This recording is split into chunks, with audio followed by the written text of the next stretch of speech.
अस्सलाम वालेकुम दोस्तों, welcome back to our channel find Urdu.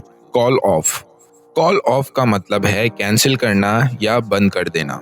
Call off का मतलब होता है किसी इवेंट, मीटिंग या एक्टिविटी को कैंसिल कर देना। ये अक्सर अनफोर्सीन सर्कमस्टेंसेस की वजह से होता है। ये लफ्ज़ प्रोफेशनल और इनफॉर्मल सेटिंग्स दोनों में यूज होता है। फॉर एग्जाम्पल, मौसम खराब होने की वजह से मैच कॉल ऑफ कर दिया गया। They had to call off the wedding due to an emergency. Emergency की वजह से उन्होंने शादी कैंसिल करनी पड़ी।